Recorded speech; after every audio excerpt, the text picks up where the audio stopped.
હવે શિક્ષા પાઠ ત્રીજો, એનું શીર્ષક છે કર્મના ચમત્કાર. હવે બીજા પાઠનો દયાનું સ્વરૂપ બતાવ્યું. હવે બીજા જીવોને જો તું દુઃખી કરીશ તો તને કર્મના ફળ ભોગવવા પડશે, એ ધ્યાન રાખજે. એટલા માટે પરમ કૃપાળુ દેવે જાણે આ ત્રીજો પાઠ નહીં લખ્યો હોય એમ બતાવે છે. બ્રહ્મચારીજી આ કહ્યું કે હવે ત્રીજો શા માટે આ લખ્યો? તો કે હવે તમે જો ખોટા કર્મ કરશો તો એના ભયંકર દુઃખો ભોગવવા પડશે. કેમ કે આખો સંસાર શુભ અશુભ ભાવોના ફળ ઉપર છે. શુભનું ફળ સાતા વેદની અને અશુભનું ફળ અશાતા વેદની. શુદ્ધ ભાવમાં જીવ ન આવે ત્યાં સુધી તો આ કર્મના ચમત્કાર જ ભોગવવા પડશે. ત્રીજો શિક્ષા પાઠ ત્રીજો, કર્મના ચમત્કાર એટલે કર્મનો પ્રભાવ, કર્મના ફળ એ આપણને બતાવવા માંગે છે. કર્મ દેખાતા નથી. કર્મ એટલે શું? કર્મ એટલે કામો, કાર્યો. જે આપણે આગલા ભવમાં કામો કર્યા તેને આ ભવમાં આપણે કર્મ કહીએ છીએ. કર્મ એટલે કામો.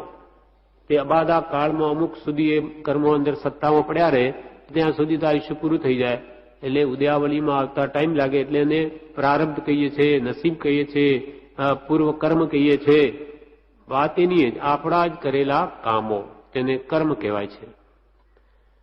કર્મના ચમત્કાર કેવા છે એ અહીંયા આપણને ધ્યાનમાં લાવે છે કે હે જીવો, કંઈક વિચાર કરો કે આ કર્મો કેવા વિચિત્ર પ્રકારથી ઉદયમાં આવે અને તેમને કેવા ભયંકર દુઃખ આપે એ જાણો. આ કર્મના ફળ આ છે. ફળ જાણશો તો તમે એના કારણ શું છે એથી પાછા હટશો. એટલે હવે કૃપાલે કહે છે, હું તમને કેટલીક સામાન્ય વિચિત્રતાઓ કહી જાઉં છું. કૃપાલે કહે છે, હું તમને કેટલીક સામાન્ય વિચિત્રતાઓ કહી જાઉં છું. એ ઉપરથી વિચાર કરશો તો તમને પરભવની શ્રદ્ધા દ્રઢ થશે. એ ઉપરથી તમે વિચાર કરશો તો તમને પરભવની શ્રદ્ધા દ્રઢ થશે. એટલે હું તમને સામાન્ય વિચિત્રતાઓ એટલે સામાન્ય વિચિત્ર પ્રકાર, વિવિધ પ્રકાર જે સંસારમાં બની રહ્યા છે એ તમે બધા જુઓ છો, જાણો છો, પણ હવે એના પર વિચાર કરો કે કેમ આવું થઈ રહ્યું છે. હું તમને સામાન્ય વિચિત્રતાઓ કહી જાઉં છું, એ ઉપરથી વિચાર કરશો. વિચાર જીવ નથી કરતો. આ બધું જે કૃપાલે કહી કહેશે હવે એ બધું આપણે જોઈ જ રહ્યા છે, પણ એને લક્ષ્યમાં નથી લેતા કે આ બધું સાને લઈને એવું થતું હશે. તે વિચારમાં લાવવા માટે કહે છે, હું જે કહું છું, વિચિત્રતાઓ કહી છું, એ ઉપરથી વિચાર કરશો તો તમને પરભવની શ્રદ્ધા દ્રઢ થશે. કર વિચાર તો પામ. ઔષધ વિચાર ધ્યાન. વિચાર તો એક મહાન યોગ છે. યોગ અસંખ્ય છે જેને કયા, તેમાં વિચાર પણ એક યોગ છે. એ દ્વારા જો વસ્તુનો વિચાર કરવામાં આવે તો તે પ્રત્યે વૈરાગ્ય આવ્યા વિના રહે નહીં. કેમ કે પદાર્થનું સ્વરૂપ જ એવું છે. સંસારના પદાર્થો બધા એવા જ છે કે જો વિચાર કરે ઊંડાથી તો એને તુચ્છ ભાસે, પણ આપણને વિચાર જ નથી આવતા. એને ઉપરનું બાહ્ય રૂપ જોઈ અને માત્ર આનંદ માનીએ છીએ, પણ અંદર દ્રષ્ટિ કરે તો એને ઘૃણા ઉત્પન્ન થયા વગર રહે નહીં. એટલે અહીંયા કહ્યું, તમે એ ઉપરથી વિચાર કરશો તો તમને પરભવની શ્રદ્ધા દ્રઢ થશે. એટલે પહેલાના ભાવ, ગત ભાવ અને ભવિષ્યમાં ભાવ આવશે કે નહીં, જીવ પહેલા હતો અને ભવિષ્યમાં પણ એ બીજા ભાવ કરશે, એની તમને શ્રદ્ધા દ્રઢ થશે. કૃપાલદેવે ગાથા લખી છે, આ ભવ વણ ભવ છે નહીં એ જ તર્ક અનુકૂળ, વિચારતા પામી ગયા આત્મ ધર્મનું મૂળ. આ ભાવ વગર કોઈ બીજો ભાવ જ નથી. એની જ ઊંડી વિચારણા કરતા પામી ગયા આત્મધર્મનું મૂળ, આત્મધર્મનું રહસ્ય પામી ગયા કે આ ભાવ છે તો પછી આ બધા જુદા જુદા કેમ દેખાય છે. આ બધા કોઈક રોગી છે, કોઈ દુઃખી છે, કોઈ ધનવાન છે, કોઈ ગરીબ છે, કોઈ લૂલો છે, લંગડો છે, આ બધા ફેરફાર કેમ? આ ભાવ વગર બીજો ભાવ ન જ હોય તો આ બધું ચિત્ર વિચિત્ર પણ કોણે કર્યું? બધા એક સરખા જ કેમ નહીં? એવી રીતે જે તત્વજ્ઞાનીઓ ઊંડો વિચાર કરતા પામી ગયા આત્મધર્મનું મૂળ કે આવી રીતે હોઈ શકે જ નહીં, એ પાછળનો ભાવ હતો જ, એ જીવ કંઈ જુદો જ છે અને એ જ જેવા કામો કરે તેવા ફળ ભોગવવા પડે છે. એટલે અહીંયા કે છે, હું તમને કેટલીક સામાન્ય વિચિત્રતાઓ કહી દઉં છું, એ ઉપરથી વિચાર કરશો તો તમને પરભવની શ્રદ્ધા દ્રઢ થશે. એમ કૃપાલુની શ્રદ્ધા છે કે તમે આ રીતે કરશો તો તમને પણ પરભવ છે એવી શ્રદ્ધા દ્રઢ થશે. હવે આ સંસારની ચિત્ર વિચિત્રતાઓ બતાવે છે જે આપણે રોજે જોઈએ છે, પણ એ પર વિચાર નથી. માટે વિચાર કરવા માટે કૃપાલુ કહે છે, એક જીવ સુંદર પલંગે પુષ્પ શૈયામાં શયન કરે છે. એક જીવ તો સુંદર પલંગે પુષ્પ શૈયામાં શયન કરે છે. એટલે કે ચક્રવર્તી કે ધનાઢ્ય હોય તો તેને ત્યાં શયન, ખાવું, પીવું, પહેરવું, ઓઢવું વગેરેની જોઈએ, તેથી ઘણી વધારે સુંદર સામગ્રી હોય. પુણ્ય છે આ બધું કોને લઈને? એક જીવ તો સુંદર પલંગે પુષ્પ શૈયા, એટલે કે એને ઘેર બધી સામગ્રી છે, જે જોઈએ. એક ગાદલાને ભલે 5-5 ગાદલાઓ પાથરીને સૂવે. આ બધું પુણ્ય ફળ છે, પુણ્યનું ફળ છે. એટલે એક જીવ તો એવો છે કે સુંદર પલંગે પુષ્પ શૈયામાં શયન કરે છે અને એકને ફાટેલ ગોદડી પણ મળતી નથી. એક આ અશુભ કર્મનું ફળ કે જો રોડ ઉપર ફરે એને વિચારાને ગોદડી પણ પાથરવાની નથી. હવે એ મનુષ્યને એ મનુષ્ય એની અપેક્ષા બે સરખા, કોઈ ફરક નહીં. અને જ્ઞાનીઓની દ્રષ્ટિએ તો એ ગરીબનો આત્મા પણ સિદ્ધ જેવો અને આપણો આત્મા સિદ્ધ જેવો, અને એક તો આવી રીતે ખાવું, પીવું, સૂંઘવું, ઓઢવું, પહેરવું બધું જ એક નંબરનું, અને બીજાને બિચારાને ફાટેલી ગોદડી પણ સુવાને નથી. આ કેમ એમ થયું? એના પાછળ કારણ કોણ છે? શું ઈશ્વર કરે છે એવું કે એકને આવી રીતે ગરીબ બનાવી દે ને એકને ધનવાન કરી દે? એ તો કોઈ કાળે બને નહીં. કેમ કે વિચારતા લાગે કે ઈશ્વર તો દયાળુ છે અને એકના માતા પિતા પણ પોતાના 2 પુત્રો હોય તો એકને રખડતો મૂકી દે અને એકને 7 માળની હવેલી આપી દે એમ કરે નહીં. તો ઈશ્વર ભગવાન જે સર્વશક્તિમાન છે એ કોઈને દુઃખી કેમ કરે? એ હોઈ શકે જ નહીં. જો ઈશ્વરના આત્મા હોય તો બધાને એક સરખા જ બનાવે, બધાને સુખ જ લે, દુઃખ મૂકે શા માટે? કૃપાલ કે આ ઈશ્વર જગતનો કરતા હોય તો એને દુઃખ શા માટે મૂક્યું? સુખ જ મૂકે ને. અને આ વળી મરવું ને જન્મવું ને આવા શું કામ કરે? કાયમને માટે સર્વશક્તિમાન છે, જેવો જન્મ આપી દે તો કાયમ સ્થિર ન કરી શકે, મરણ જ કાઢી નાખે. અર્થાત ઈશ્વર નામનો આ જગતમાં કોઈ કરતા છે જ નહીં.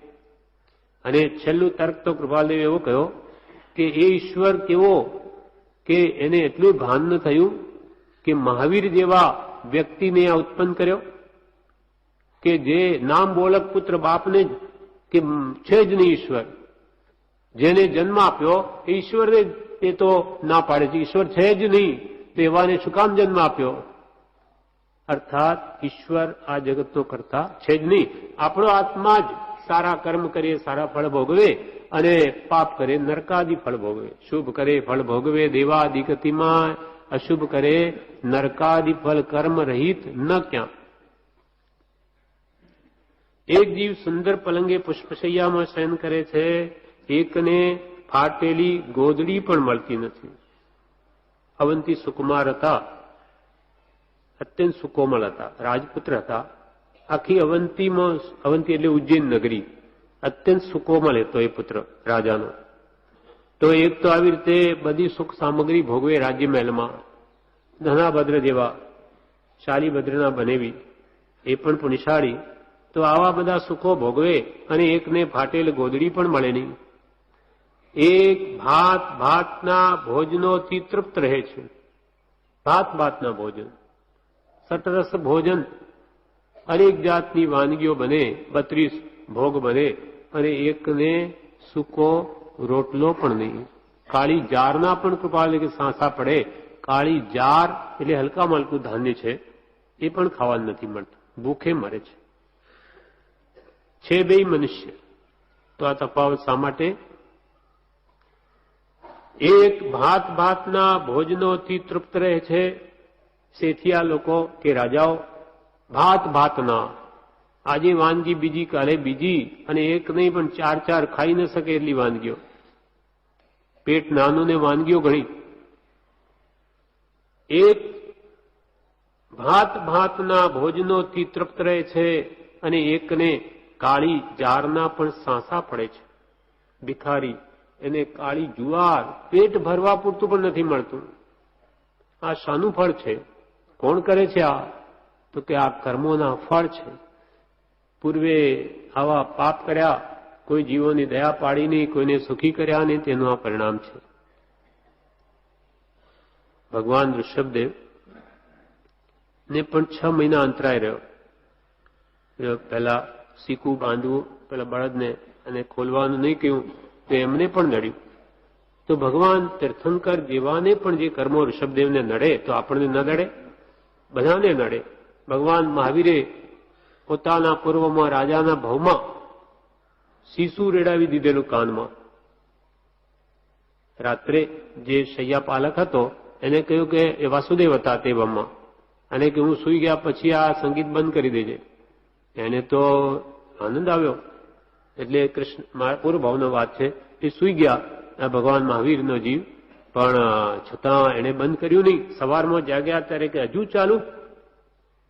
મેં ના પાડેલી, આજ્ઞા આપેલી બંધ કરવાનું કેમ નહીં કર્યું? તો કે સાહેબ મને આ પ્રિય લાગે. તને આટલું પ્રિય છે સંગીત? રાજા છે, સત્તા છે હાથમાં, એટલે કે એના કાનમાં ગરમા ગરમ શીશુ કરીને રેડો. શીશુ રેડો, એને સંગીત બહુ પ્રિય છે. પણ તમને પ્રિય છે તો એને પ્રિય કેમ ન હોઈ શકે? પણ સત્તાના મદમાં એવું પાપ કર્યું કે ભગવાન મહાવીરના ભાવમાં ઉદય આવ્યો. પેલો ખેડૂત થયો જેનામાં શીશુ રેડેલું, એ ભગવાનને જોતા જ ખીલા ઠોકવાનો જ ભાગ થયો. કાનમાં શીશુ રેડ્યું એટલે એણે જ ભગવાનના કાનમાં ખીલા ઠોક્યા. ભગવાને તો સંભાવે સહન કર્યું, છતાં ચીસ પડી ગઈ. આ કેવા કેવા પાપ ભગવાન તીર્થંકરોની ન છોડે, અને આપણે વિના વિચારે ગમે તેમ જીવોને દુઃખ આપીએ તો એનું ફળ આપણને ન આવે? આવે જ. અને એક ભાત ભાતના ભોજનોથી તૃપ્ત રહે છે, એકને કાળીજારના પણ સાંસા પડે છે, એક અગણિત લક્ષ્મીનો ઉપભોગ લે છે. અગણિત, ગણી પણ ન શકાય એવો. ચક્રવર્તીઓ, તીર્થંકરોનું તો સૌથી શ્રેષ્ઠ પુણ્ય હોય, દેવતાએ રિદ્ધિ ભોગવે, પણ એમને તો એના પ્રત્યે તુચ્છ ભાવ છે, અંતરથી વૈરાગ્ય છે. ચક્રવર્તીઓ 6 ખંડનું આધિપત્ય ભોગવે કે ધનાભદ્ર, શાળીભદ્ર જેવા અગણિત લક્ષ્મીનો ભોગ. શાળીભદ્રને તો કે 99 પેટીઓ રોજ દેવલોકથી આવતી. 32 એની સ્ત્રીઓ, એક એકને 3 પેટી, કપડાની ને ઘરેણાની ને એવી. હા, ખાવા પીવા આવા 3 પેટીઓ એકને, એટલે 32 96 અને 3 શાળીભદ્રની 99 પેટીઓ રોજ આવે. આ શું છે? પુણ્યનું ફળ છે. શુભાશુભના ફળરૂપ આ સંસાર છે. પુણ્ય પાપના ઉદયરૂપ ફળ આ સંસાર છે. હવે એકને એક અગણિત લક્ષ્મીનો ભોગ લે છે, અને એક ફૂટી બદામ માટે થઈને ઘેર ઘેર ભટકે છે. ભિખારીનો ખેદ કૃપાલે મોક્ષમાળામાં લખ્યો ને ભાવના બધું. લુખું સૂકું ભોજન પણ મળતું નથી ભિખારીને. એ માંડ એ ક્યાંથી એક શેઠાણીએ આપ્યું એઠવાડો વધેલો મિષ્ટાન, તે ખુશી ખુશી થતો પ્રેમથી કે હા આજે તો મને જાણે 5 પકવાન મળી ગયા, ખૂબ પ્રેમથી ખાધું. એટલે એકને આવો એઠવાડો મળે તો એમાં આનંદ માને છે કે હા મને આવું ભોજન, અને ખાઈને સૂઈ ગયો તો એવા સપના આવ્યા જાણે રાજા બની ગયો. એમ એકને એક અગણિત લક્ષ્મીનો ઉપભોગ લે છે ને એક ફૂટી બદામ માટે થઈને પણ ઘેર ઘેર ભટકે છે, ત્યારે માંડ પેટ ભરાય છે. એટલે આવો અનંત શક્તિશાળી, અનંત નામનો ધણી એવો આત્મા એ કર્મને આધીન એની કેવી સ્થિતિ થઈ ગઈ? ઘેર ઘેર ભટકે છે આ દેહને ટકાવવા. કેટલી હલકી ગતિ થઈ જાય છે એની નીચ. વૃત્તિઓ ક્યાં જાય? એક મધુરા વચનથી મનુષ્યના મન હરે છે અને એક અવાચક જેવો થઈને રહે છે. એક તો એવો જીવ છે કે એના મધુરા વચનથી મનુષ્યના મનનું હરણ કરે છે. ચિત્ર ને સંભૂતિ બે હતા, પણ ચંડાલ હતા. પણ સંગીત એટલું સુંદર ગાવે કે જે ગામમાં જાવે અને ત્યાં ગાવે તો બધું જ આખું ટોળું, શેઠાણીઓ વગેરે એના પાછળ ટોળું ભરાઈ જાય. એ શ્રાવકોને થયું કે આ શું? ઘરના બૈરાએ બધા આ ચંડાલો પાસે જઈને ઉભા રહેતા થઈ ગયા આ સંગીતના પાછળ. જઈને રાજાને શિકાયત કરી કે આ યોગ્ય નથી થતું, આ સંગીત પાછળ આ બધા મુગ્ધ થઈ એના સ્વરથી, માટે એનો કંઈ કરો. ત્યારે બેને એ રાજા દેશ નિકાલ આપે છે. જાઓ, તમે બહાર જાઓ મારા દેશમાંથી. ચિત્રની સંભૂતિ, આમાં સંભૂતિ છે એ ચક્રવર્તી થવાનો બ્રહ્મદત્ત આવતા ભાવમાં. એટલે બહાર જાય છે. પછી એમને થયું કે હવે જીવીને શું કરું, મરી જઈએ. હા, આવી રીતે આમ અમે ગાઈએ તો લોકો આવે, અમે શું કરીએ? ત્યારે પછી મરવા, જંપાપાત કરવા પહાડ ઉપર ચડે. ત્યાં મુનિ ભગવંત હોય છે, એ રોકે છે. સાહસ કર્મા, તો કે આ કોણ બોલે અહીંયા? એમને બોલાવે છે, અહીંયા આવો. બોધ આપે છે કે ભાઈ, આવી રીતે મરી જવાથી કંઈ તમારા આત્માનું કલ્યાણ નથી, તમે સંસાર ત્યાગ કરો. બોધ આપે. પછી દીક્ષા લઈ લે છે બે જણા, અને પુણ્ય બાંધી અને પછી એ બ્રહ્મદત્ત ચક્રવર્તી થાય, સંભૂતિનો જીવ. એટલે અત્યંત તપ કરે બહુ, શીલા ઉપાડીને. એટલે ચક્રવર્તીની રાણી ત્યાં નંબા આવે છે, ચોટલો અડી જાય છે. તો એને થયું કે ઓહો, મારા તપનું કંઈ ફળ હોય તો હું આવી સ્ત્રી રત્નનો સ્વામી થાઉં. ચિત્રે બહુ રોક્યો કે આવું નિયાણું કર્મ નહીં માન્યું. એટલે એ નિયાણું કર્યું માટે થયો, ચક્રવર્તી થયો. ચક્રવર્તીની પત્ની હતી, એવો એને પત્ની મળી, પણ એનામાં રાગ કરીને કુરુમતી કરતો મરીને 7મી નરકે ગયો બ્રહ્મદત્ત ચક્રવર્તી.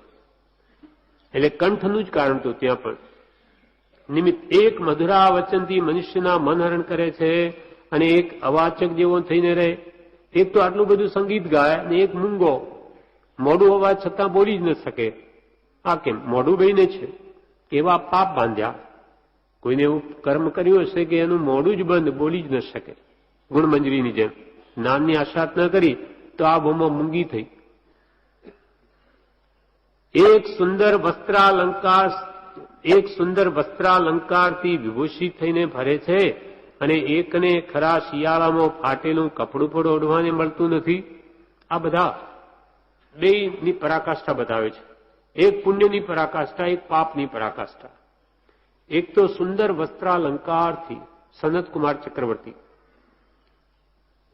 સુંદર ચક્રવર્તી હતા. ત્યાં દેવે પ્રશંસા કરી એના રૂપની, તો ત્યાં આવીને એ નાય છે.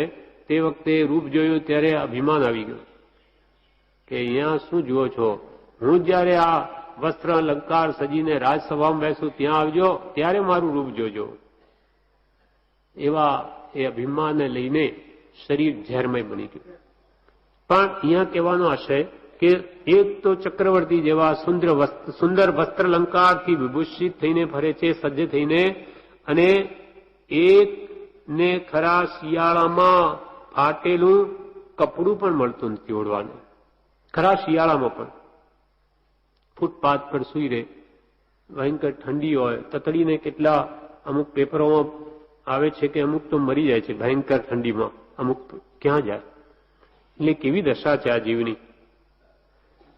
એક સુંદર વસ્ત્રાલંકારથી વિભૂષિત થઈને ફરે છે અને એકને ખરા શિયાળામાં ફાટેલું કપડું પણ ઓઢવાને મળતું નથી. એક મધુરા વચનથી મનુષ્યના મન હરણ કરે. એક પ્રસંગ યાદ આવ્યો. પરમ કૃપાલદેવ જ્યારે નાના હતા, બાળક, ત્યારે વવાણિયામાં એ વાત ડાયા હતા. એટલે ક્ષોભસમ તો ઘણો, મીઠી ખૂબ વાણી. એટલે જ્યાં વૃદ્ધો બેઠા હોય ત્યાં પોતે પાસે જઈને બેસી જાય અને પોતે એવી સુંદર વાતો કરે. એ વૃદ્ધોને બહુ આનંદ આવે કે આ બાળક કેવી જાણે જ્ઞાનથી વૃદ્ધ હોય એવી વાતો કરે છે. એટલે કે છે કે એ જાણે એવું, એ વૃદ્ધોને પણ એમ લાગે કે એ જાણે બોલ્યા જ કરે, એવી એની મીઠી વાણી હતી કૃપાલદેવની. પછીથી પણ એ જ્યારે આ મોટા થયે આ જયારે તત્વનો બોધ આપતા ત્યારે પણ લોકોને લાગે કે બોલ્યા જ કરે, કેમ કે એની વાણીમાં એવી મીઠાશ હતી, મધુરતા હતી. બડી કૃપાલે કે છે એક રોગી છે, એક પ્રબળ છે, એક બુદ્ધિશાળી છે અને એક જળ ભરત છે. આ બધું કેમ આમ ફેર? માણસો બધા છે. એક તો રોગી, શરીરમાં કેટલા બધા રોગ, કેન્સરની ટાટા હોસ્પિટલ જોઈએ તો ખબર પડે કે અહીંયા જ નરગતિ છે કે શું. કોઈના મોઢા આમ લબડે અને કઈ અંગ કાપેલા, કોઈને કઈ આમ લબડાવેલા. આ જોતા લાગે કે હો આ મનુષ્ય ભાવમાં કેટલું દુઃખ ભોગવે છે.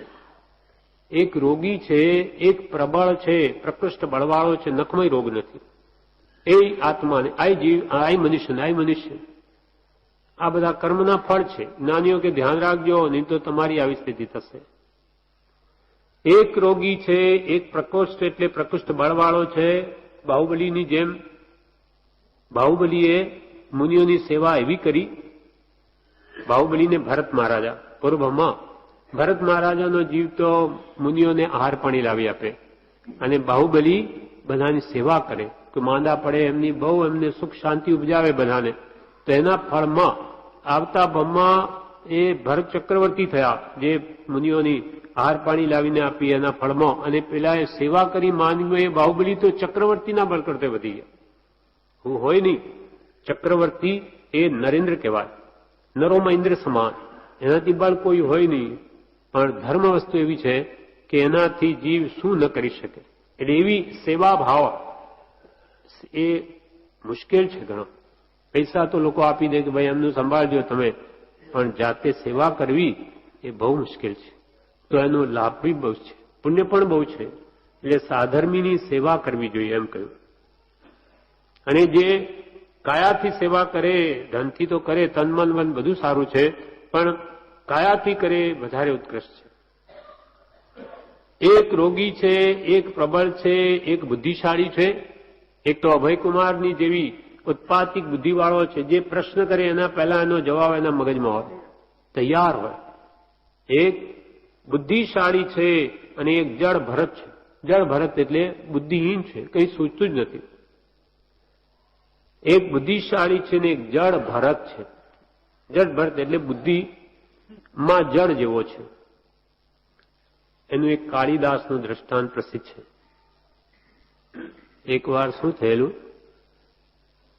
એક બાઈ હતી, એક કુમારી, એને જ્ઞાન ઘણું. એ પોતાને માને કે મારા જેવી કોઈ જાણતું નથી તત્વમાં. એટલે એ કોઈને સાથે લગ્નનો મેળ બેસે જ નહીં. એટલે બીજાને થયું એના સગાવાળાને કે આ તો બહુ અકડી થઈ ગઈ છે, હવે એને એમ કરો કોઈ મૂર્ખોનો સરદાર લાવીને આપો તો ઠેકાણે આવે. એ ક્યાંથી મળે? એટલે રસ્તામાં જતા એકવાર એક કાળીદાસને જોયો. કાળીદાસ કવિ થઈ ગયા પછી, પહેલા મૂર્ખનો સરદાર હતો. એ જે ઝાડ ઉપર બેઠો છે એ ઝાડની ડાળી કાપે છે. એને એટલું ભાન નથી કે હું આ જે ડાળ પર બેઠો કાપું, આ કપાસ એટલે હું પડી જઈશ, એટલું એને ખબર નથી. એટલે માણસોએ કહ્યું કે એટલે હે નીચે ઉતર, તું શું છે, તારું કામ છે કે તું શું કરે? તો કે હું આ કાપું છું ડાળ. તો કે તું આનાથી નીચે પડી જાય. હું કેવી રીતે પડી જાઉં? તો આ લાકડું કાપું છું. પણ એને ભાન નથી કે આ લાકડું કપાશે એટલે હું એની સાથે પડી જઈશ. તો કે આ ખરેખર મૂર્ખ છે. એને કહ્યું ચાલ. દેખાવે રૂપાળો હતો, એને ત્યાં લઈ આવીને દૂરથી જ એની પરીક્ષા પેલી બાઈ લે છે. એટલે બાઈએ શું કર્યું કે આ જો લાગો, આ તારા માટે જો, એની તપાસ કર કેવો છે. એટલે બાઈએ ધર્મની પરીક્ષા કરવા માટે તત્વની એ કેવી તત્વ દ્રષ્ટિ છે, તો એને શું કહ્યું, આમ હાથ કર્યો. એને કહેવાનો આશય કે 5 ઇન્દ્રિયો. ત્યારે પેલો શું કે વશ કરવી. પેલો કાલિદાસ કે પેલા તો કહેવું શું છે, મૂર્ખ છે. એટલે એને થયું કે આ મને એમ કે છે કે થપ્પડ મારીશ, તો પેલા કે હું મુક્કો મારીશ. પણ બાઈ સમજી કે ઓહો, ઇન્દ્રિયોને વશ કરવાનું કે છે. પેલી બાઈ શું સમજી કે ઓહો, બહુ તત્વનો જાણકાર છે, એને કહ્યું કે એક જીવ તત્વ, ત્યારે પેલો કહે છે કે બે, એક નહીં, જળ અને ચેતન બે છે, બે તત્વોથી આખું વિશ્વ બનેલું છે. એટલે બહુ હોશિયાર છે. એમ કરીને એના લગ્ન થાય અને પછી ખબર પડી કે આ તો મૂર્ખોનો સરદાર છે. એટલે કે જા, નીકળી જા. એ ત્યાંથી પછી કાશીએ જાય છે કે મને એને ધુતકાર આપ્યો, શું હું વિદ્યાભાણ? એને બહુ લાગી આવ્યો. એ પછી જઈને ત્યાં કરગરે છે કોઈ પંડિતો પાસે, ને એને લાગ્યું કે એને શીખવાડે છે. એની પણ ધગસ એવી થઈ ગઈ કે મારે શીખવું. કરત કરત અભ્યાસ કે જડમતી હો સુજાન, રસરી આવત જાત તે શિલ પર પરત નિશાન. એવો જડ બુદ્ધિ, એવો કાળિદાસ એવું જ્ઞાન શીખ્યો કે મહાપંડિત થઈ ગયો. અને એના જે શાસ્ત્રો સંસ્કૃતના કુમાર સંભવ વગેરે કાવ્યો, એ તો BA અને MA ની ક્લાસોમાં ભણાવવામાં આવે સંસ્કૃતના, જેના 2 અર્થ નીકળે. આવો મહાપંડિત બની ગયો. એમ આવા જડબુદ્ધિ એક છે, એ પણ પુરુષાર્થના બળે આવા વિદ્વાન બની શકે છે. અને એક અભયકુમાર જેવા સ્વાભાવિક બુદ્ધિશાળી છે. તો આ બધું શું છે, કોણ કરે છે? તો કે પોતાનો જીવ આ શુભ કે અશુભના ફળ પામે છે. એટલે કૃપાલે કે એક પ્રબલ છે, એક બુદ્ધિશાળી છે, એક જડભરત છે, એક મનોહર નયનવાળો છે, એકના સુંદર નેત્રો છે, હરણ જેવા જોઈને એને બીજાને મોત આનંદ થાય. અને એક અંધ છે, એકને સુંદર નેત્રો ને એક આંધળો છે, બે મનુષ્ય. કેમ એમ? તો કે આ કર્મના ફળ છે. કોઈ દર્શનાવળીનું આવરણ જેને ઘણું કઈ પાપ બાંધ્યું એવું કે જે આંધળો બની ગયો. એક મનોહર નયનવાળો છે, એક અંધ છે, એક લૂલો છે, એક પાંગળો છે. એક લૂલો એટલે હાથ ન હોય તો કપાઈ ગયો તો લૂલો, પગ તૂટી જાય તે પાંગળો છે. એ પણ કર્મના ફળ છે. એના પર એક દ્રષ્ટાંત આવે છે શંખ રાજા અને કલાવતીનું. એમના પૂર્વ ભાવમાં બે, આ ભાવમાં તો રાજા છે કલાવતી ને શંખ રાજા, પણ પૂર્વ ભાવમાં શું હતું કે કલાવતીનો જીવ તો રાજકુમારી હતો અને શંખ રાજા પૂર્વ ભાવમાં પોપટ હતો. હવે એકવાર એ રાજકુમારી ભગવાન મંદિરના દર્શન કરવા ગઈ. એ જ્યાં જાય પોપટને સાથે રાખતી. એ પોપટને સાથે લઈ ગઈ. એટલો બધો એના પ્રત્યે રાગ હતો કે જ્યાં જ્યાં સાથે રાખે. તે પાંજરું ખોલી ને ત્યાં રાખ્યું તો એને પણ એવો ભાવ થઈ ગયો કે હું ભગવાનના દર્શન, એને ખૂબ પ્રેમ આવ્યો. ભગવાનની પૂર્વનો સંસ્કાર હશે એટલે કે હું અહીંયા ભગવાનની મૂર્તિના દર્શન કરવા રોજે આવીશ. એ પોપટને એવો ભાવ થાય છે. હવે બીજે દિવસે શું થયું, પાંજરું ખુલ્લું જોઈ અને એ તો ઉડીને ગયો, ત્યાં દર્શન કરી આવ્યો. આવ્યા પછી એને થયું કે આ ક્યાં ગયો હતો, એટલી વાર સુધી મને એનો વિયોગ સહન નહીં થાય, પણ આ ફરી એવી રીતે કંઈ જતો નહીં રહે, માટે એની પાંખો જ તોડી નાખો. આ પોપટની રાજકુમારીને થયું કે આ પાંખો જ તોડી નાખું કે પછી એ મારી પાસેથી જાય જ નહીં, દૂર જ નહીં જાય. બે પાંખો તોડી નાખી. હવે બિચારો પરાધીન થયેલો એ પોપટ ક્યાં જઈ શકે? ભાવ ઘણો છે કે મને ભગવાનના દર્શન કરવાનું, આ મારે કેવી રીતે એને આવું કરી દીધું, હું કેવી રીતે કરું? એ આવા ભાવને લઈને એ પોપટ મરીને તો શંખ રાજા થયો. અને આ શેઠની આ પુત્રી, આ રાજાની પુત્રી મરીને એની જ રાજાની રાણી કળાવતી થઈ. હવે એવી જ એકવાર એને એવી શંકા પડે છે એના ઉપર કે, અને કલાવતી એને પછી રાજા એને એમ કે છે કે આ તો ઉલટા છે, માટે એના સેવકને એમ કહ્યું કે એને તું જંગલમાં લઈને બધા ભાઈ હાથ કાપી નાખે ને, હાથ કાપીને લાવ, આ ઉલટા છે. એવી શંકા પડી ગઈ. એને કઈ મુનિને જોઈને એવા ભાવ થયા કે આનું શું થતું હશે ઠંડીમાં, પણ એના ફળમાં એને શંકા પડી ગઈ કે એને કઈ દુર્વ્યવહાર છે બીજા સાથે. આ શાનું ફળ આવ્યું? આગલા ભાવમાં એને જે શંખ રાજા થયો પોપટ હતો એની બે પાંખો તોડી નાખેલી. એના ફળમાં હવે એને એના હાથ કપાવી નાખ્યા, કાપાઈ ગયા. આમ કે છે આવી રીતે આ જીવ પાપ કરતા એને કઈ ખ્યાલ આવતો નથી, પણ જયારે ફળ આવે છે ત્યારે એને કોઈ રોકી શકતું નથી. એમ કૃપાલુ કે છે કોઈ લૂલો છે પાપના ફળમાં અને કોઈ પાંગળો છે એક કીર્તિમાન અને એક અપયશ ભોગવે છે. એક તો બધા માન આપે પુણ્યના ફળમાં, અને એક અપયશ ભોગવે છે. અપયશ, યશવાન હોય અપયશ થઈ જાય એમ પણ બને છે. એક શહેરમાં પ્રભુ શ્રીજી આ કથા કહી છે ઉપદેશામૃતમાં. ગામનો મુખિયો હતો. એ આખું ગામ સંભાળતો, પણ એ સત્યવાદી હતો, એટલે બીજાને આ રિશ્વત વગેરે ખાવા મળે નહીં.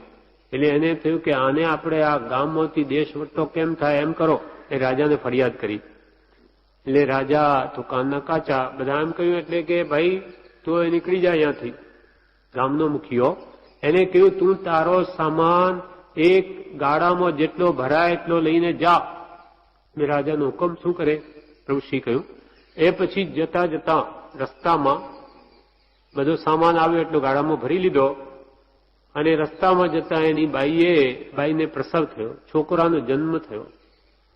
એટલામાં વરસાદ પડ્યો. હવે આ બાજુ વરસાદ પડે, આ બાજુ આ પુત્રનો જન્મ થાય છે ગાડામાં. એટલામાં વળી ચોરો આવ્યા, ચોરો લૂંટવા. શસ્ત્રો લઈને જોયા ત્યારે પેલો ગાડા ઉપર ઉભો થઈ ને કહેવા લાગ્યો કે આવો આવો બધા આવો, જે આવું એ આવો.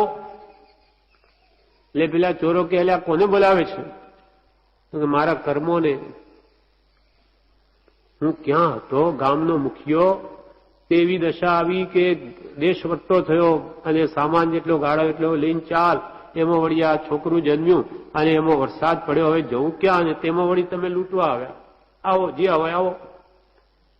એમ કે છે કે કઈ સ્થિતિ ક્યારે પલટાઈ જાય છે? યશ કર્મનો ઉદય અપયશ કર્મ થઈ જાય છે. આવું પૂરે બાંધેલું હોય તો જ થાય. એટલે અહીંયા કે છે કૃપાળે એક કીર્તિમાન છે અને એક અપયશ ભોગવે છે. એક લાખો અનુચરો પર હુકમ ચલાવે. રાજા કે ચક્રવર્તી, એના સેવકો કેટલા? બધા જ લાખો અનુચરો પર હુકમ ચલાવે અને એક તેટલાના જ તુંબા સહન કરે છે. પુણ્યહીન હોય એટલા જ માણસોની પરાધીનતા ભોગવે, સત્તાવાળાઓની.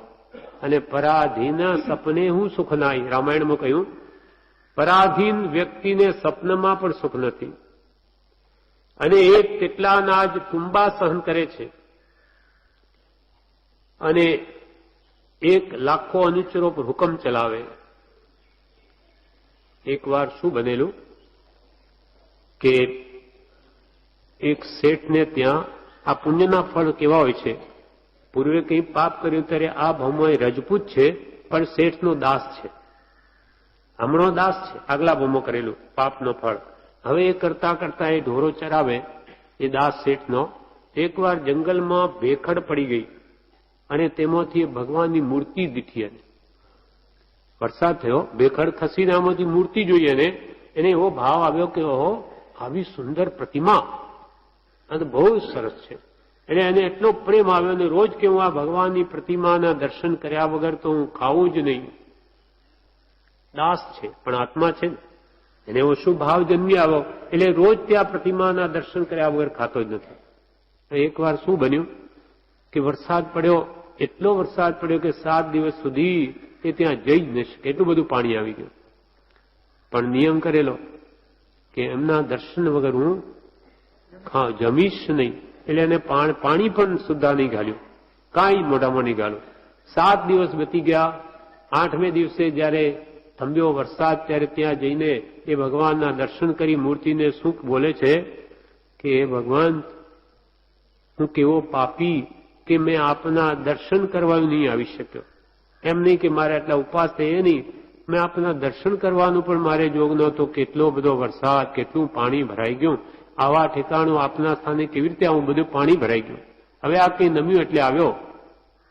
આની આવી ભક્તિ જોઈ અને શાસન દેવતા પ્રસન્ન થઈને એને કહે છે કે તું માંગ.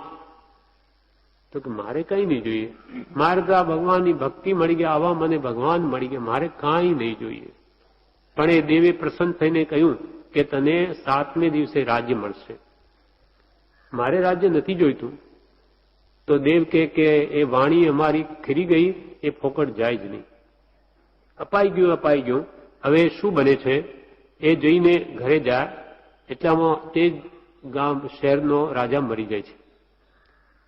ના, મરતો નથી. એને શું થયું, એને એવી ભાવના થઈ, ત્યાં ભગવંત આવ્યા, કેવડી કોઈ જ્ઞાની ભગવંત. એના ઉપદેશથી એ રાજાને એવો ભાવ થયો કે ભગવંત મને આપ દીક્ષા આપો, પણ મારી એક જ પુત્રી છે, મારે કોઈ પુત્ર નથી, તો આ રાજ્યનો વારસદાર કોને કરવો? ત્યારે ગુરુદેવે કહ્યું કે તમે એમ કરો કે આ જે રજપૂત એને જે 7મે દિવસે શાસનદેવથી દેવીએ કહ્યું રાજ્ય મળશે, એનું કહ્યું ગુરુદેવે કે એને તમારી પુત્રી આપી દો, એ તમારો રાજ્યનો વારસદાર બની જશે અને તમે દીક્ષા લઈ લો. આ રીતે એણે પોતાની પુત્રી પરણાવી દીધી, એ વારસ રાજા બનાવી દીધો. પણ એને શું ભાવ થયો કે હું આ શેઠનો નોકર, હું રાજા બન્યો, તો આજે એના ફળમાં મારા શેઠને શું કરું? તો કે નગર શેઠ બનાવું. પોતે સેવક હતો તો મારા શેઠને આજે નગર શેઠ બનાવું. તેમને બોલાવ્યા કે આપ પધારો. તો શેઠ શું વિચારે છે કે કાલનો મારો નોકર એ મને બોલાવે, હું નહીં જાઉં, આવે જ નહીં. બધા મંત્રીઓ એની આજ્ઞા પાડે નહીં. એટલે પાછું એણે ભગવાનની મૂર્તિ પાસે જઈને કહ્યું, ભગવાન આ મને આપે રાજ્ય શું કામ આપ્યું? અહીંયા કોઈ મારી આજ્ઞા તો માનતું નથી, આપ એને પાછું લઈ લો, મારે નહીં જોઈએ. કોઈ આજ્ઞા તો પાડે નહીં, હું શું કરું? હું કહું તે કોઈ કરે નહીં. એટલે ત્યાં શાસન દેવીએ કહ્યું કે તું એમ કર, એક હાથી બનાવ માટીનો, અને એના પર બેસીને તું ચાલવા માંડ. તું બેસ, પછી હાથી ચાલશે, એટલે બધું સીધું થઈ જશે. એટલે માટીનો હાથી બનાવીને એના પર બેઠીને ગામમાં ફરવા લાગ્યો. એટલે બધા એના શેઠને કે બીજા બધાને થયું કે અરે આને તો કોઈ દેવ તુષ્ટમાન છે, ઈષ્ટ છે એને, એટલે એની હવે આજ્ઞા તોડીશું તો આપણા કંઈ બીજું જ થશે. એટલે બધા આજ્ઞા માન્ય કરવા લાગી અને એમને પોતાના જૂના શેઠને બોલાવી નગર શેઠ બનાવ્યા. અને પછી જે પ્રતિમાના દર્શન કરીને આ સિદ્ધિ થઈ એના માટે ભવ્ય મંદિર બનાવ્યું જોરદાર, અને ખૂબ ભાવ ભક્તિથી અને ઉલ્લાસપૂર્વક સ્થાપના કરી, ઉત્સાહપૂર્વક, અને રોજે ભાવથી એની ભક્તિ કરે છે. આવું કરતા શું થયું, એ દાસપુત્ર પણ આત્મા છે, પુણ્યનો ઉદય થયો. એટલે આટલી ભક્તિથી એને તીર્થંકર નામ કર્મ બાંધી લીધું. એ આવતી 24મીમાં તીર્થંકર થશે. આ બધું ભક્તિનું ફળ છે. એમ આ બધા પુણ્ય પાપના ખેલ છે. જે સારા ભાવો કરશે તે મુક્તિને પામશે, ખરાબ ભાવો કરશે તે દુર્ગતિમાં જશે. આખા જૈન ધર્મનો આધાર ભાવ ઉપર છે. એટલે કૃપાલ કે 1 લાખો અનુચરો પર હુકમ ચલાવે છે, એક તેટલાના ચુંબા સહન કરે છે, એકને જોઈ આનંદ ઉપજે છે અને એકને જોતા વમન થાય છે. એકને જોતા આનંદ ઉપજે. આપણા કોઈ પૂર્વના સંસ્કાર હોય કોઈની સાથે, તો એને જોતા જ આપણને પ્રેમ આવે. અને કોઈની સાથે વેરભાવ કે એવો દ્વેષભાવ થયેલો હોય તો એને જોતા જ જોવાનું મન નહીં થાય.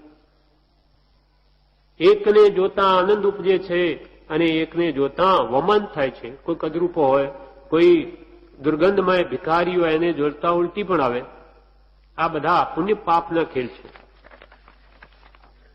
વળી કૃપાલય કહે છે, એક સંપૂર્ણ ઇન્દ્રિય વાળો છે, એક અપૂર્ણ છે. એકને સંપૂર્ણ ઇન્દ્રિય, 5 ઇન્દ્રિયો જે આપણને છે. આપણે હવે નિગોદમાં નથી, નિગોદમાંથી આવ્યા છીએ. પછી એકેન્દ્રિયમાં આવ્યા, બેન્દ્રિયમાં આવ્યા, તેન્દ્રિય, ચોરેન્દ્રિય, પંચેન્દ્રિય સંઘની મનુષ્ય થયા. ઢોર નહીં, મનુષ્ય થયા. અને હવે તો ઘણી ઊંચી દશા પામ્યા. 5 ઇન્દ્રિય પ્રવડી પામી, દુલ્હો ધન સંપ્રદાયો. આરજ ક્ષેત્ર ઉત્તમ કુલ જાતિ, દુલ્હી નિરોગી કાયો. નાથ તેરો દર્શન દુર્લભ પાયો. હારે મોકુ કર્મ ન ઠારે નચાયો. નાથ તેરો દર્શન દુર્લભ પાયો. આવી ઉત્તમ સામગ્રી બધી મળી છતાં પણ જો જીવ જાગૃત નહીં થાય તો પછી જ્ઞાનીઓ કે તારા જેવો કોણ મૂર્ખ. સામગરી સઘળી લઈ સુંદર, સામગરી સઘળી લઈ સુંદર, મૂઢ પ્રમાદે હરાયો. નાથ તેરો દર્શન દુર્લભ પાયો. આરે મોકું કર્મ ન ઠારે ન ચાયો, નાથ તેરો દર્શન દુર્લભ પાયો. આવા ઉત્તમ ગુરુનો જોગ પરમ કૃપાળુ દેવા જીવ જેવા આટલી ઉત્કૃષ્ટ કેવલ લગભગ ભૂમિકા પામેલા પુરુષનો જોગ થઈ ગયો. આવું ઉત્તમ સાહિત્ય સરળ બનાવીને ભગવાન મહાવીરનો ઉપદેશ આપણી ભાષામાં આપી દીધો, સરળ બનાવીને આવું સ્થાન આપી દીધું. હવે આપણે જોઈએ છે શું? ખાતા પીતા મોક્ષ જેવો આવો કરી દીધો. હવે એક સમજ કરવાની છે. વૃત્તિઓ, સંસાર વૃત્તિઓ, બંધ વૃત્તિઓને રોકજો. વૃત્તિઓ વિષય કસાયમાં જાય છે એને સત્પુરુષના બોધે વાળી લઈએ તો આપણો તો ભાવ સફળ છે. મિથ્યાત્વને મૂકી દઈએ. સાચી માન્યતા આત્મા છે, નિત્ય છે, કર્તા છે, ભોગતા છે, મોક્ષ છે, મોક્ષનો ઉપાય છે. સાચા દેવગુરુ ધર્મની શ્રદ્ધા યથાર્થ આજ્ઞા પાલનમાં લાગી જઈએ તો આપણો તો બેડો પાર છે. હવે આપણે ભૂલવું નથી, કેમ કે વાર વાર અવસર બેર નહીં આવે. પાંચું ઇન્દ્રિયો એટલે કે છે એક સંપૂર્ણ ઇન્દ્રિય વાળી બધીને આપણને મળી છે.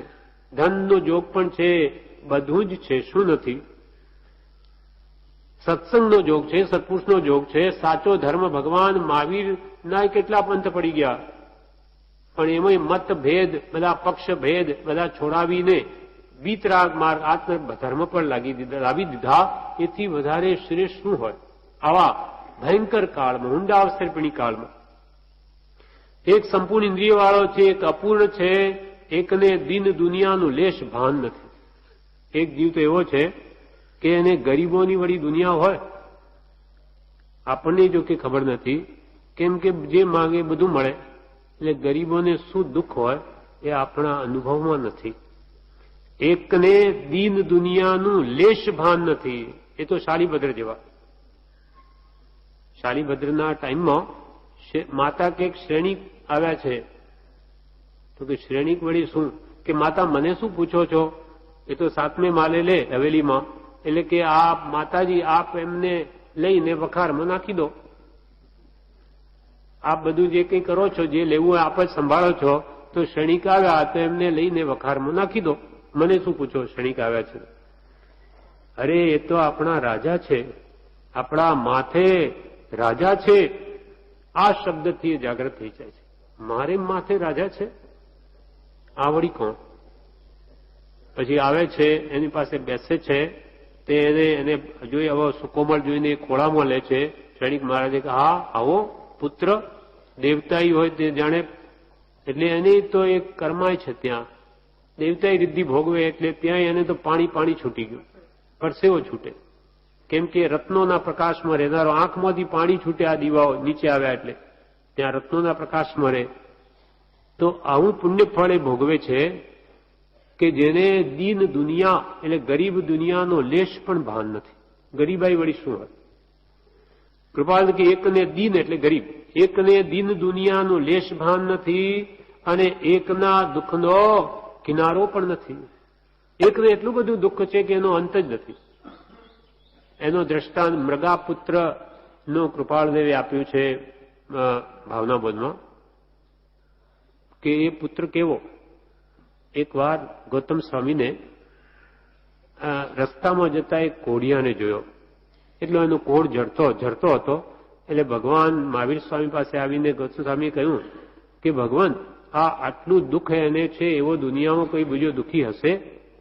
તો કે આ શું દુઃખ છે? એના કરતા તો મૃગાપુત્ર જે છે, આ મૃગા રાણી, એનો પુત્ર, એનું દુઃખ કેવું છે એ જોવા જેવું છે. એ અત્યંત દુઃખી છે, એના દુઃખનો પાર નથી.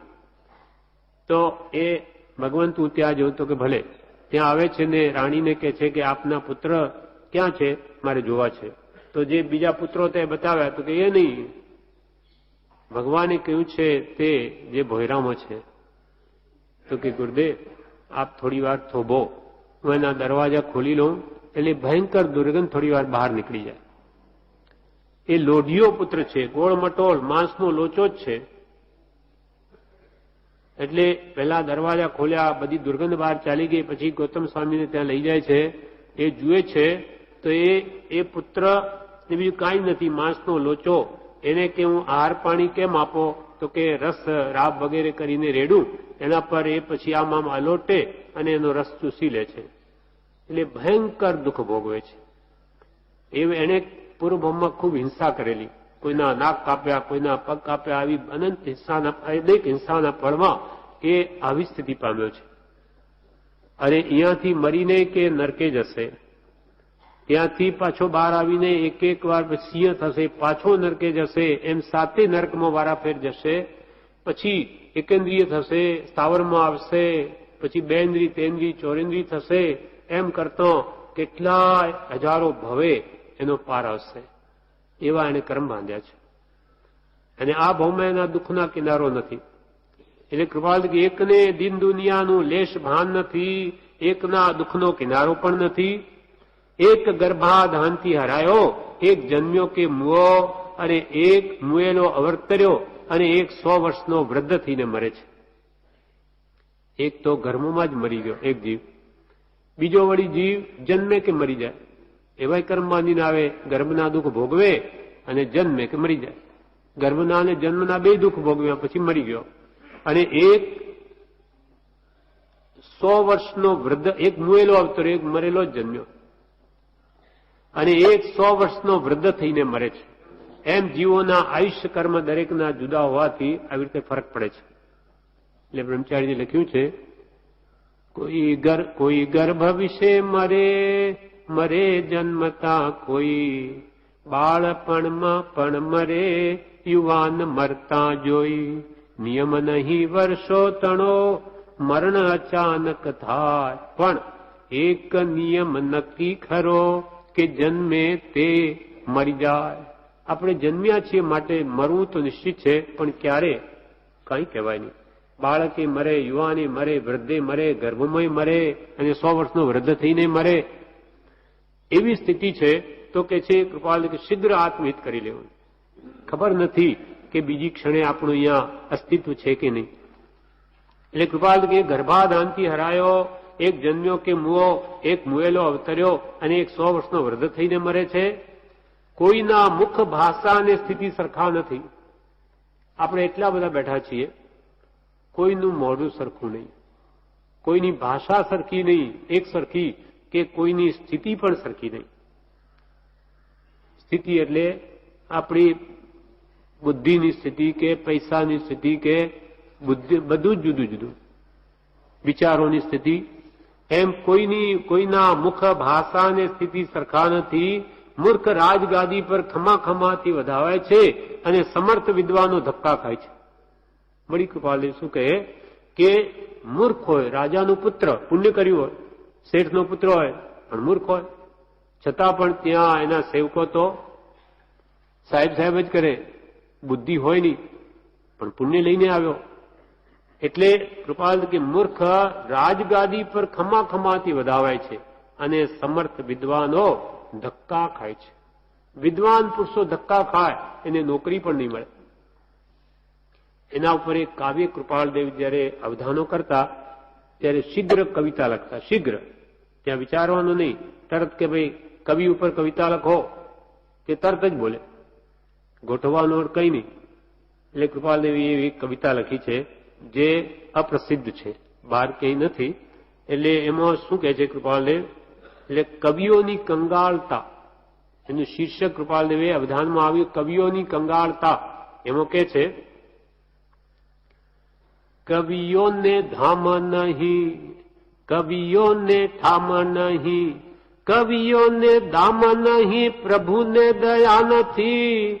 ધરે નામ ધનવાન, કરે રાય સન્માન, પણ બુદ્ધ બેઠે શિર પર આપદા અતિ અતિ. કૃપાલે લખે છે, કોણ જાણે કયો ગુનો ઈશતણો કર્યો હશે, ખબર તેની તો કોઈ શોધે પડતી નથી. જેને આપી શારદાને સંકટ સદૈવ વેઠે, પ્રભુ તણા રાજ્ય વિશે અન્યાય આતો હતી. કેવા ભાવો લખ્યા છે આમાં કે ભગવાન આ કવિઓ જે છે એને ધામ નહીં, એને ઘર નથી, અને એને ઠામ નહીં, એટલે ઘરની સામગ્રી પણ નથી. ઠરીઠામ પડવા માટે વાસણ કુસણ વગેરે સામગ્રી નથી. એવી તમે કવિઓની કંગાલિતા એ ભગવાન કેવી રીતે કરી દીધી? જેને તમે શારદા આપી, શારદા એટલે સરસ્વતી, તેની આવી સ્થિતિ. કવિઓને ધામ નહીં, કવિઓને ઠામ નહીં, કવિઓને દામ નહીં. કવિઓ પાસે પૈસા નથી કે? કવિઓને દામ નહીં, પ્રભુને દયા નથી. પ્રભુને કહે છે પ્રભુને દયા નથી. આવી કવિઓની તમે હાલત કરી નાખી. પછી કહે છે કે જે ધનવાન હોય તેનો તો રાય એટલે રાજા પણ બોલાવીને સન્માન કરે, અને કવિઓને કોઈ પૂછતું નથી. ધરે નામ ધનવાન, જેને ધનવાનનું નામ ધારી કે તો ધનવાન છે, કરે રાય સન્માન, રાજા પણ એનું સન્માન કરે. પણ બુદ્ધ, બુદ્ધ એટલે જ્ઞાની, બુદ્ધ એટલે વિદ્વાન. બુદ્ધ બેઠે શિર પર આપદા અતિ અતિ. બે વિદ્વાન થયો, ભણ્યો, અને એ શિર પર અતિ અતિ આપદા બેઠે. શું ભગવાન તમને દયા નથી એ કવિઓ પર? એમ સભામાં બોલ્યા. ધરે નામ ધનવાન, કરે રાય સન્માન. બુદ્ધ એટલે પંડિત, બુદ્ધ બેઠે શિર પર આપદા અતિ અતિ. પછી કે છે કોણ જાણે કયો ગુનો ઈશતણો કર્યો હશે. એ કવિઓએ ઈશ્વરને એવી શું ગુનો કર્યો છે કે તેના ફળમાં એની એવી સ્થિતિ થઈ? કોણ જાણે કયો ગુનો, ઈશ એટલે ઈશ્વર, ઈશતણો કર્યો હશે. ખબર તેની તો કોઈ શોધ્યે પડતી નથી. શોધીએ છે તો ખબર પડતી નથી કે આ કવિઓએ ઈશ્વરની એવી શું દોષ કર્યો. પછી છેલ્લે કે છે જેને આપી શારદાને, જેને આપે શારદા આપી, એ ભગવાન આપે જેને સરસ્વતી આપી, વિદ્યા આપી, જેને આપી શારદાને, સંકટ સદૈવ બેઠે પ્રભુ તણા રાજ્ય વિશે અન્યાય આતો હતી. જેને તમે શારદા આપી, વિદ્યા આપી, અને એવા જીવો સદૈવ સંકટ બેઠે પ્રભુના રાજ્યમાં આ અન્યાય અતિ અતિ અત્યંત અન્યાય છે કે તમે શારદા આપી, વિદ્યા આપી, એને આવા સંકટ. જેને આપી શારદાને સંકટ સદૈવ બેઠે પ્રભુ તણા રાજ્ય વિશે અન્યાય આતો હતી. એટલે કે સમર્થ વિદ્વાનો ધક્કા ખાજા કેમ? એમ તો કે એના જ કરેલા કર્મોનું ફળ. બીજું શું? કોઈ બીજો દુઃખ આપવા સમર્થ નથી. કૃપાલ કે કોઈ કોઈને સુખી કરવા સમર્થ નથી, કોઈ કોઈને દુઃખી કરવા પણ સમર્થ. સુખ દુઃખ બધા પોતપોતાના કર્મ પ્રમાણે પામે છે, બધા નિમિત્ત બને છે. હવે છેલ્લા પેરેગ્રાફમાં કૃપાલ કે છે આમ આખા જગતની વિચિત્રતા ભિન્ન ભિન્ન પ્રકારે તમે જુઓ છો, એ ઉપરથી તમને કે વિચાર આવે છે? કૃપાલે આપણને પૂછે છે કે આ મેં તમને જગતની ચિત્ર વિચિત્રતા બતાવી, કોઈ લૂલો, લંગડો, આંધળો, અને કોઈ સુંદર નયનવાળો, કોઈ ધનવાન, કોઈ ગરીબ, કોઈ રાજા મહારાજ સટરસ ભોજન જમે ને કોઈને ફાટેલ ગોદડી પણ ન મળે કે ખાવાનું પણ ન મળે. આ બધું જે ભેદ છે એના પરથી તમને કે વિચાર આવે છે?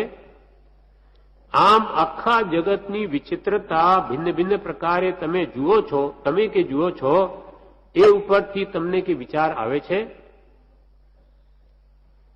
મેં કહ્યું છે છતાં વિચાર આવતો હોય તો કહો તે શા વડે થાય છે?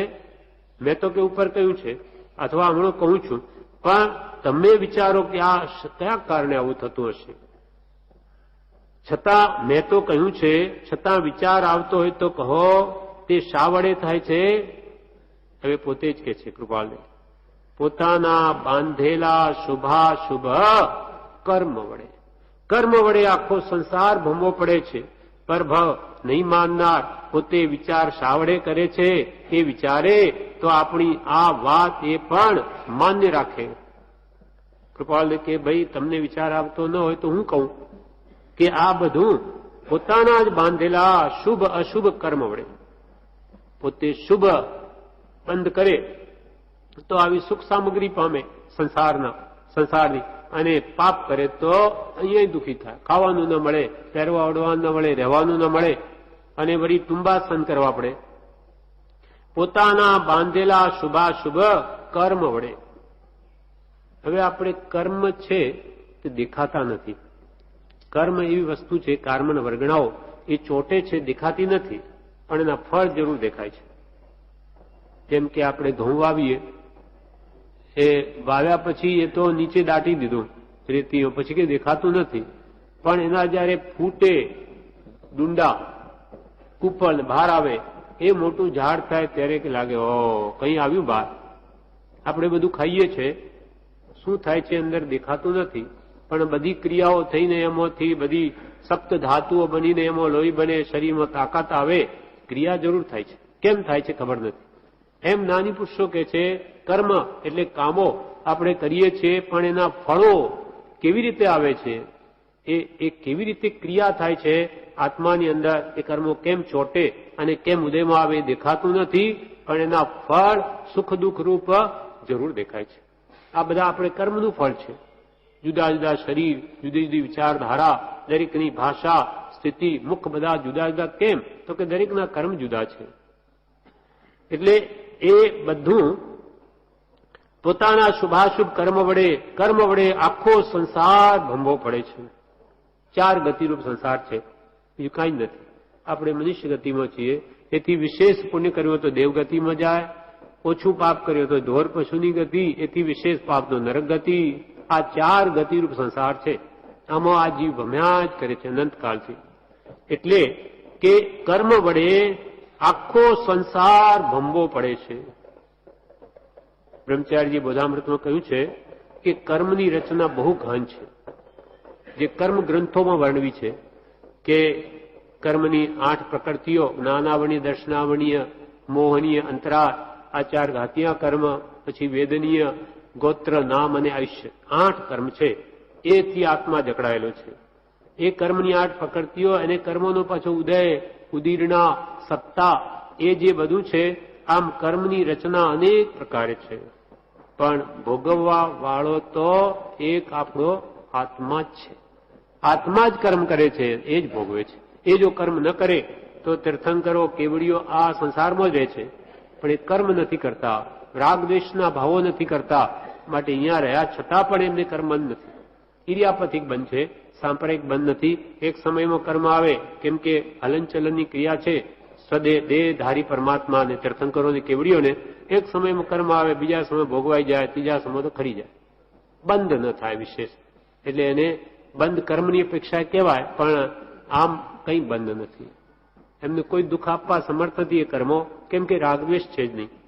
એમ કર્મ વડે આખો સંસાર ભમવો પડે છે, પણ પરભવ નહીં માનનાર પોતે એ વિચાર શા વડે કરે છે? જે કે કોઈ પરભવ, આ ભવ અણભવ છે જ નહીં, પરભવ નથી, ભવિષ્યનો ભવ નથી, તો પછી આ ચિત્ર વચિત્ર પણ કોને લઈને છે? કૃપાલદેવ આપણને પૂછે છે કે પરભવ નહીં માનનાર પોતે વિચાર શા વડે કરે છે? કે ભાઈ આ બધું આ કોણ કરે છે? આ બધું લૂલા, લંગડા, આંધળા અને કોઈ સુખી દુખી કોણ કરે? પરભવ ન હોય, પોતાના જ કરેલા કર્મોનું ફળ ન હોય તો આ બધું કોણ કરે? પરભવ નહીં માનનાર પોતે એ વિચાર શા વડે કરે છે? એ વિચારે તો આપણી આ વાત એ પણ માન્ય રાખે. એ પણ જો વિચારે તો એને પણ વાત સમજાય જ કે હા જરૂર આ કર્મનું ફળ છે, નહીં તો આવી રીતે કોઈની સ્થિતિ થાય જ નહીં. હવે આ કર્મો શું છે? અષ્ટકર્મ છે, તેની આપણે 2-3 મિનિટમાં 8 કર્મોના કેવા કેવા ફળ આવે છે કે જેથી આપણે જાગૃત થઈ જઈએ કે એવા ફળો ફરી જીવનમાં આપણે આવા પાપો કરીએ નહીં.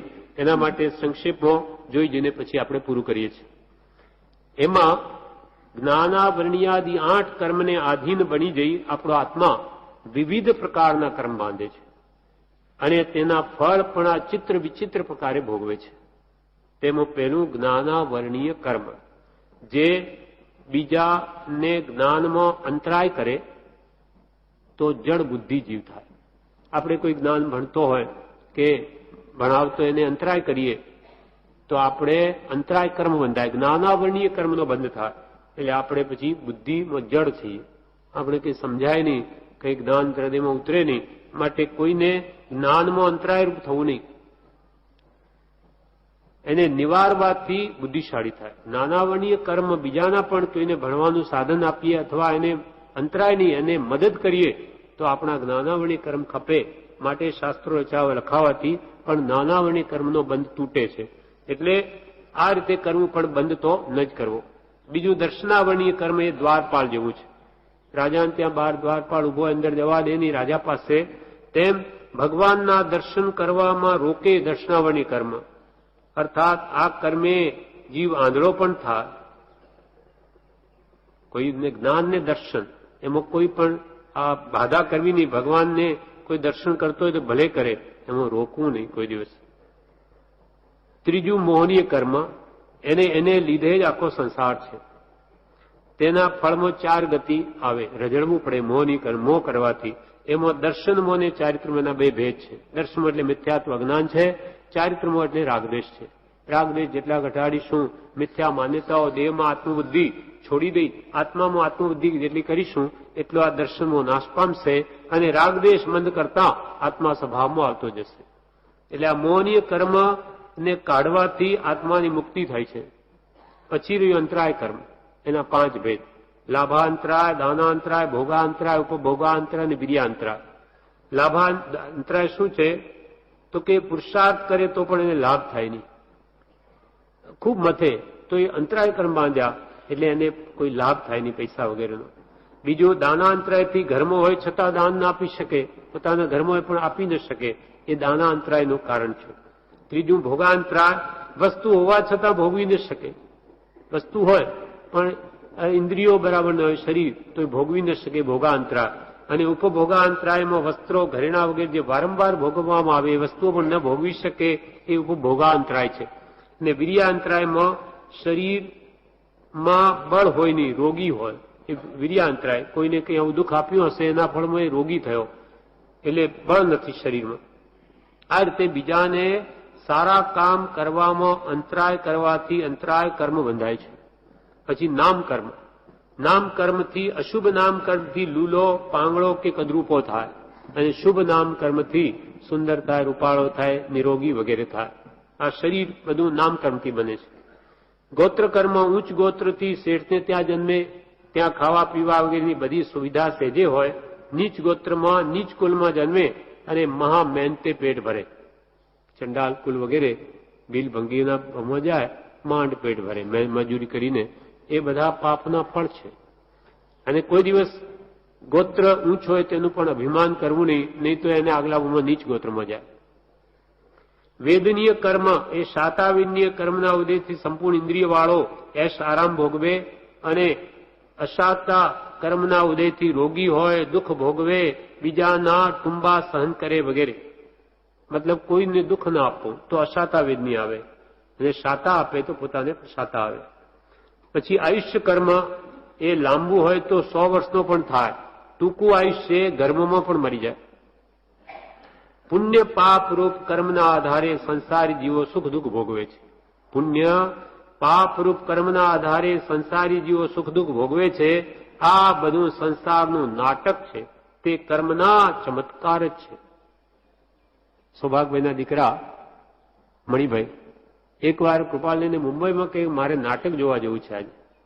ત્યારે કૃપાલદેવ શું કે બારીમાં લાવી અને કે મણિલાલ આ નાટક જો. મુંબઈના રોડ ઉપર રોડ બતાવે અને કોઈ કે જો ઘોડાગાડીમાં જઈ રહ્યા છે, આ ગરીબો જો માંગી ખાઈ રહ્યા છે, આ બધું નાટક જ છે. કોઈ રોગી છે, કોઈ કોઢી હતા એને ખેંચે, આ બધું નાટક છે. આવો જે કૃપાલદેવે કહ્યું તો કે હું તે દિવસે તો નાટકમાં ગયો પણ એ વિચારો જ આવ્યા કરે કે આ બધું સંસાર નાટક છે. આ બધા કોઈ રોગી છે, કોઈ દુઃખી છે, આ બધું નાટક છે, બધું નાટક છે. 4 ગતિ સંસારમાં આપણે અનેક નાટક એટલે બેસ ધરી ધરીને આ નાચીએ છીએ કર્મને આધીન. એ નાટક છે. એ કે છે એવું રમ્યું કે તે દિવસથી હું નાટક જોવાનું જિંદગીમાં ભૂલી ગયો. એમ આ સંસાર નાટક જ છે, કર્મના ચમત્કાર છે. માટે તે બધા શુભાશુભ કર્મનો નાશ કરવાથી શાશ્વત સુખરૂપ મોક્ષની પ્રાપ્તિ થાય છે. તે શુભાશુભ છેદતા ઉપજે મોક્ષ સ્વભાવ. એટલે શુભાશુભ કર્મનો સંપૂર્ણ નાશ કરવાથી શાશ્વત સુખરૂપ મોક્ષની પ્રાપ્તિ થાય છે. માટે આત્મસિદ્ધિમાં આજ પરમ કૃપાલદેવે કહ્યું કે તે શુભાશુભ છેદતા ઉપજે મોક્ષ સ્વભાવ. એટલે આપણે આ 3જા પાઠમાં કૃપાલદેવે આપણને કર્મના ચમત્કાર બતાવ્યા. એ રોજે ભોગવીએ છે આપણા જ કર્મોના ફળો. દરેક જીવ પોતાનું મન જાણે છે કે કેવા કેવા દુઃખો, માનસિક દુઃખો, શારીરિક દુઃખો કે ઉપાધિના દુઃખો, આદિ વ્યાધિ ઉપાધિથી 14 રાજલોક પ્રજ્વલિત છે એ કર્મને આધારે છે. માટે જ્ઞાનીઓ કે છે એ શુભ અશુભ કર્મનું ફળ છે. માટે પહેલા તો અશુભને નિવારી કૃપાળદેવની આજ્ઞા આપણા માટે એની આજ્ઞા પાડીને શુભમાં આવો, શુભમાં પ્રવર્તન કરો અને શુદ્ધનો લક્ષ્ય રાખો. એમ કરતા કરતા સ્વભાવમાં આવી જાઓ અને સર્વકાલને માટે સુખી થઈ જાઓ. આ પ્રમાણે આ ત્રીજો પાઠ કર્મના ચમત્કાર પૂરો થયો. અને આ પ્રમાણે ઘરે પણ બધા હવે તો પરિસરમાં વાંચન છે નહીં, સાંજે છે વિમાન, પણ બધા મોક્ષમાળાને ખૂબ ભક્તિપૂર્વક જરૂર વાંચ્યો. એક એક પાઠ તો આપણે અહીંયાથી આ લઈ ગયા કે આ ગ્રંથ વાંચવા જેવો છે અને એની સાથે મોક્ષમાળા વિવેચન છે એ પણ સાથે એક એક પાઠ વાંચવો. અને પ્રવેશિકા નામની એક પુસ્તક છે એ પહેલા વાંચ્યું, મોક્ષમાળા વાંચતા પહેલા. એ મોક્ષમાળા પુસ્તક પહેલું એ વાંચ્યા પછી મોક્ષમાળા વાંચવી અને એની સાથે મોક્ષમાળા વિવેચન સાથે એક એક પાઠ વાંચવો તો આપણને ભગવાન મહાવીરનો 45 આગમોનો સાર સમજાઈ જશે. એટલે ભક્તિ રોજે કરો છો ઘરે ત્યારે એક રોજ 10 મિનિટ કાઢી અને એક પાઠ કે અડધો પાઠ કે એક પેરેગ્રાફ પણ ક્રમપૂર્વક જરૂર વાંચજો, વિચારપૂર્વક. તો આવતી પર્યુષણ સુધી આખી મોક્ષમાળા પૂરી થઈ જશે અને અદભુત જે કૃપાળુ દેવને કહેવાનો મર્મ રહસ્ય આપણને સમજાઈ જઈ અને અદભુત આત્મબળ વધશે. વિશેષ આપણે અહો અહો શ્રી સદગુરુ